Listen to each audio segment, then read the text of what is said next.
Asalaamu calaykum waraxmatullaahi tacaala wabarakaatu. Daawadayaal meel walbo aad joogtaan ku soo dhowaada kanaalkeena Hikachi. Maanta waxaan qaadanaynaa quotes ama xikmado. Halkii aad ka qaadanaysa waa Hikachi, qofka kuu soo jeedinayana waa Muxyidiin Cabdi Cali.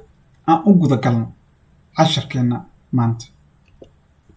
Quote-ka koowaad ama xigashada koowaad ama xikmadda koowaad waxay leedahay waxa iskala horta nin yiraahdo Albert Einstein. Wuxuu leeyahay life is like riding a bicycle. Noloshu waa sida baasikil wadida oo kale. To keep your balance si aad u ilaalisid ama u joogtaysid dheelitirnaantaada, you must keep moving. Waa inaad socotaa. Yacni socodka waa inaad wadaa. Haddaad joogsatid waa dhacaysaa. Macnaha baaskilka ma sarnaan kadib adigoon soconayn. Sidaa daraad inaan lugaha dhulka ku yeelaan oo kale maahan. Marka si nolosha aad u sii wadid waa waxyaabaha hanka ka leedahay iyo himilooyinka aad nolosha rabto inaad gaartid. Si aad u gaartid waa inaad horay u socotaa. Maalin walba waa inaad wax isku siyaadisaa. Wuxuu ku leeyahay aan ku soo celinay life is like riding a bicycle. Noloshu waa sida baaskil wadida oo kale. To keep your balance si aad dheelitirnaantaada u ilaalisid, you must keep moving. Waa inaad socotaa. Okay, quote-ka labaad ama xigashada labaad waxay leedahay learn from yesterday. Shalay wax ka baro ilaan waa taariikhi. Live for today. Maantana noolow oo wax walbo qabsan kadib iyo halka walbo aad gaari kartid. Isku day inaa waxa weeye gaartid qabsatidna. Hope for tomorrow. Birina rajo lahow oo rajo la'aan ha ku noolaan. The important thing shayga muhiimka ah waxa weeye not to stop questioning. Inaadan weydiinta joojin. Inaadan wax su'aalin. Inaadan macnaha sababta qofka hadduu su'aasha ama su'aalaha yareeyo that means waxa weeye wax ma soo kororsanayo. Wax ku siyaadaya waa wax iska yar. Su'aashu waa waxyaalaha ugu muhiimsan. Ilaahay subxaanahu wa ta'aala wuxuu yidhi haddii idan waxba garanayn dadka cilmiga leh wax weydiiyo. Waa arrin aad iyo aad muhiim u ah. Learn from yesterday. Shalay ka baro. Live for today. Maantana u noolow. Oo ku noolow macnaha maanta markaad joogto beriha ka fakerin oo berinaha ka fakerin shalayna iyo ku mashquulin waxyaalihii ka khaldamay. Marka live for today. Maantana noolow. Hope for tomorrow. Berina rajo u lahow oo himilo u lahow. The important thing is shayga muhiimka ah waxa weeye not to stop questioning. Inaad weydiinta joojin. Inaad wax su'aal weydiinta joojin. Okay, quote-ka saddexaad wuxuu leeyahay education waxbarashadu is what remains. Waa waxa hara after one marka midi has forgotten uu ilaawo what one has learned in school. Waa waxa maskaxda ku hara. Wuxuu leeyahay aqoontu waa waxa maskaxda ku hara marka qofku uu ilaabo waxa uu wax ka soo bartay iskuulka. Education is what remains after one has forgotten what one has learned in school. Education waxbarashadu is what remains waa waxa hara after one marka midi has forgotten what one has learned. Marka uu ilaabo waxa midi soo bartay in schoolna uu ku soo bartay. Qofku waxa uu soo bartay iskuulka ku soo bartay marka uu ilaawo waxa ka soo hara ayaa waxa la yiraahdaa aqoon. Oo aqoontu waa waxa maskaxdeena ku jira ama aan waxa buugaagta iyo noodadka aan samaysana aan ku kaydsan. Sidaa daraadeed waa muhiim inaad waxa weeye maalin walba maskaxdaada aad ku kordhisid xoga aqoona xarafna ha ahaatee. Waa mid aad xifdisan tahay.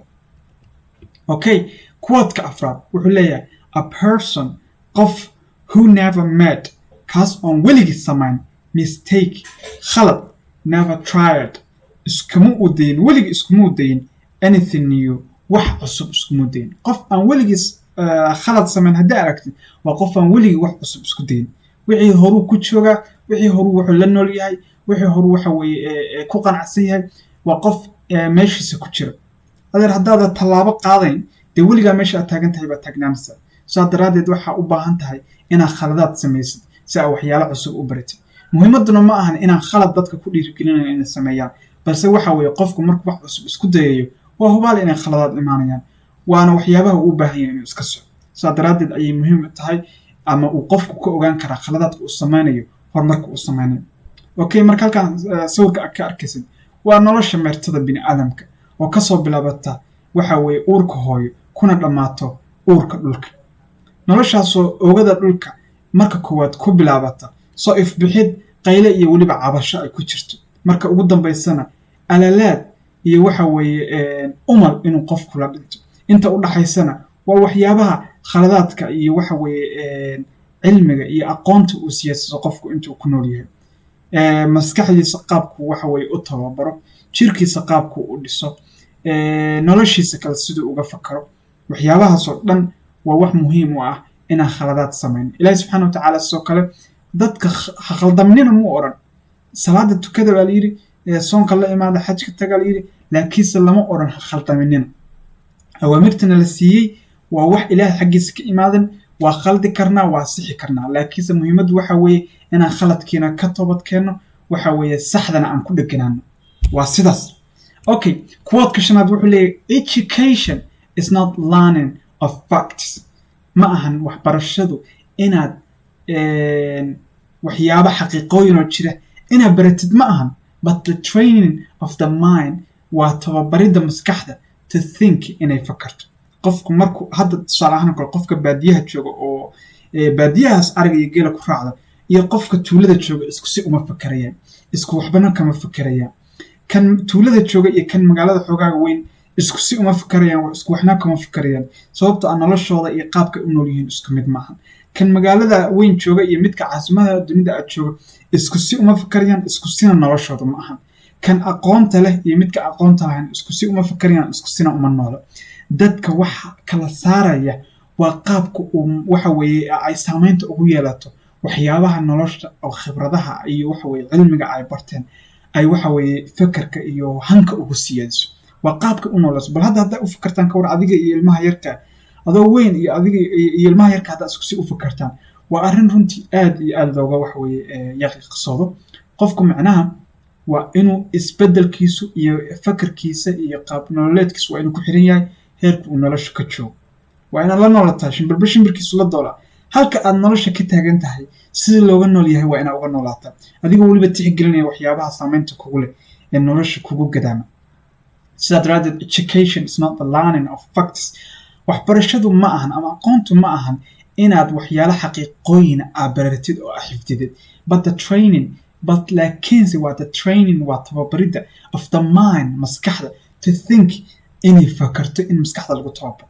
maanta waa inaa wax cusub ka fikri kadhaa, business cusub waa inaa ka fikri kadhaa, opportunity ama fursad cusub waa inaa ka fikri kadhaa, waxbarasho qaab cusub wixii aad baran lahayd waa inaa ka fikri kadhaa ee noloshaada xirfad kugu siyaadin lahaa. 2020 baan joognaa. what other skills that are helpful for me? waa maxay xirfadaha kuwaasoo waxa weeye ay mataqaanaa caawimaad igu siyaadin kara nolosheeda, macnaha caawin kara. okay, marka thanks for watching. aad baa ugu mahadsantihiin daawashadiina.